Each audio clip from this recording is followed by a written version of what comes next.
Hej vänner, det är dags för mig att ta med er hem till mig och Filip på en ordentlig apartment tour.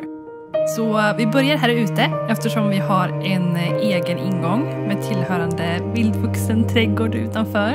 En annan hade väl förmodligen rivit upp ogräset direkt, men jag känner att jag har som en egen liten skog utanför dörren och det behövs här bland alla hus och den här hårda asfalten.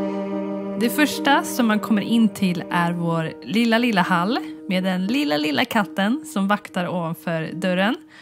Och det är väldigt svårt att möblera här inne eftersom att det är dörrar i alla 4 väggar. Men det behövs väl egentligen inte supermycket här så att det funkar. Och för er som har hängt med länge, yes, mitt svärd är fortfarande kvar i paraplystället. Om man går direkt till höger när man kommer innanför dörren så kommer man till mitt kontor som är mitt favoritrum i hela lägenheten. Och jag älskar att sitta på min skrivbordsstol och titta upp mot de öppna hyllorna som jag har dekorerat med svart, vitt, trä och rosa. Med nytt, gammalt och väldigt gammalt. Med sagotorn och pysselsaker, motiv från Visby och annat som skvallrar om sånt som för mig får det att glittra i själen.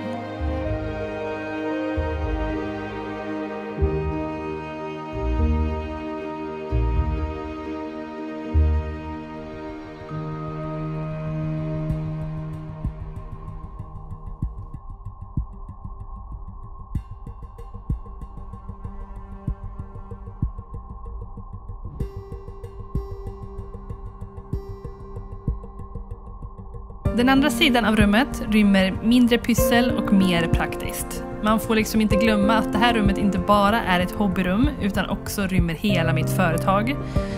Här har jag mina skrivare, alla olika sorters printpapper, tusentals sladdar, kameratillbehör och mycket mer. Här hittar du mina John Bauer-posters, så en sköld som jag har tillverkat själv som står lite avslappnat här bakom dörren.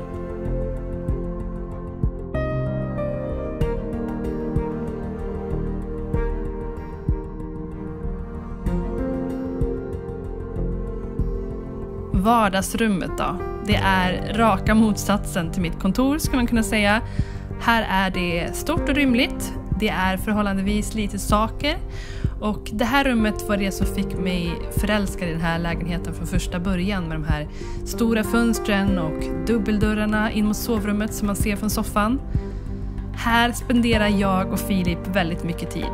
Vi käkar vår middag här, vi sträckkollar på serier och så tandemsurfar vi på våra laptops.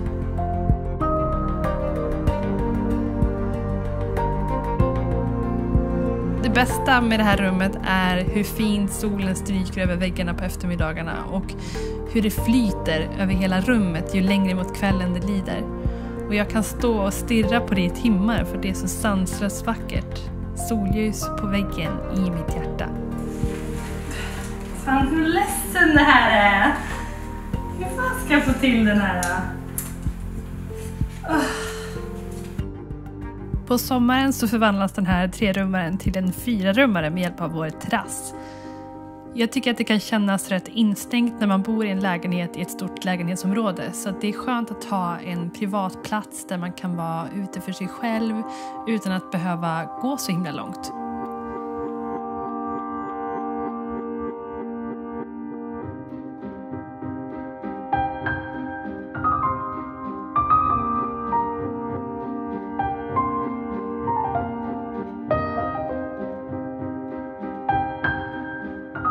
Här drar jag ut hela bohaget på somrarna för att det ska bli så mysigt som möjligt. Och vi samlar också pant och källsorterar i den här stora lådan så att vi slipper trängas med det i köket.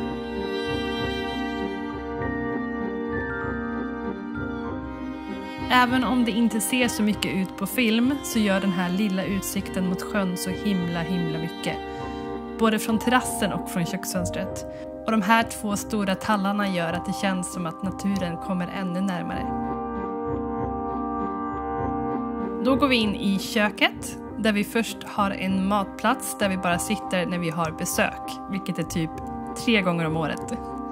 Jag brukar dock använda det som sybord med jämna mellanrum så att jag är väldigt tacksam att det finns när mitt egna skrivbord inte räcker till.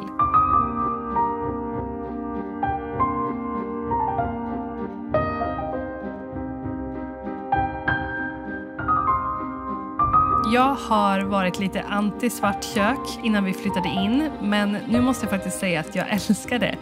Kanske inte de blanka luckorna här där varenda fingeravtryck syns, men jag tycker att de mörka luckorna och bänkskivorna ger en fin kontrast mot de vita väggarna. Vi har sjukt mycket förvaring här inne så att jag samlar på omaka second hand-fynd i form av koppar och tallrikar som gör att varje måltid eller fikastund känns extra mysig. Jag dricker inte kaffe så att istället blir det många koppar te, framförallt när vi börjar gå mot höst. Och ja, ibland har jag lite problem att få ur den sista honungen som är kvar. Torka upp, Elin!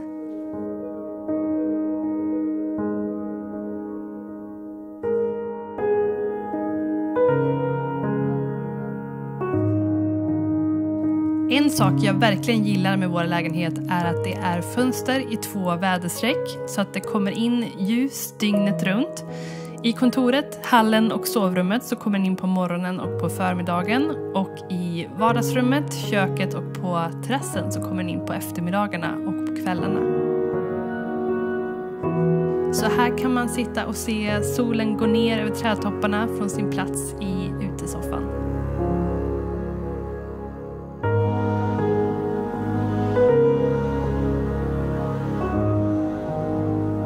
Vi går vidare till vårt gråa sovrum bakom de vackra dubbeldörrarna. Här har jag och Filip varsin garderob och vår lilla 1,40-säng ser gigantisk ut för att rummet är så litet.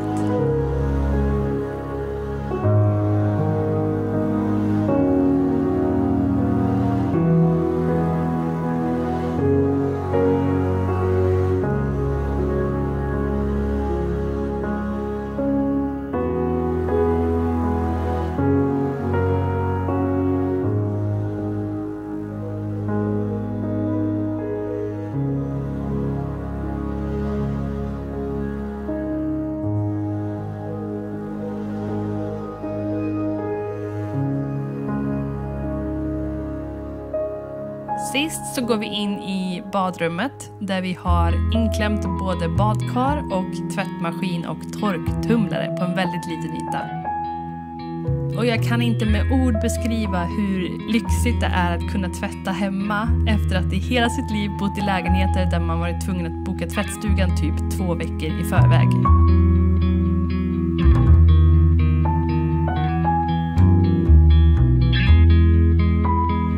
En annan väldigt bra sak med den här lägenheten är att den känns väldigt mycket större än vad den är på grund av planlösningen. Det är ganska långt att gå från kontoret in till köket och det gillar jag. Det gör att jag och Filip kan vara ensamma i varsitt hörn även om vi bor tillsammans. Man behöver ju verkligen sitt eget space ibland även om man också älskar att vara med varandra.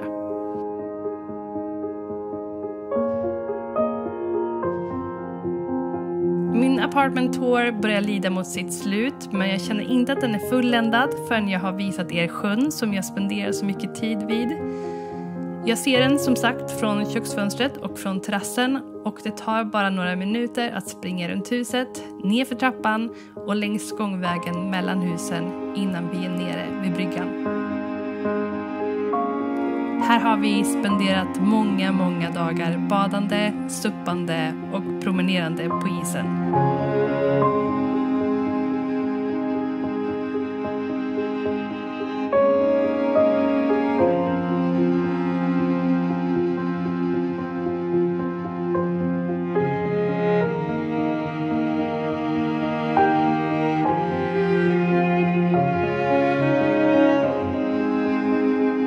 Det här är nog ändå min favoritplats hemma.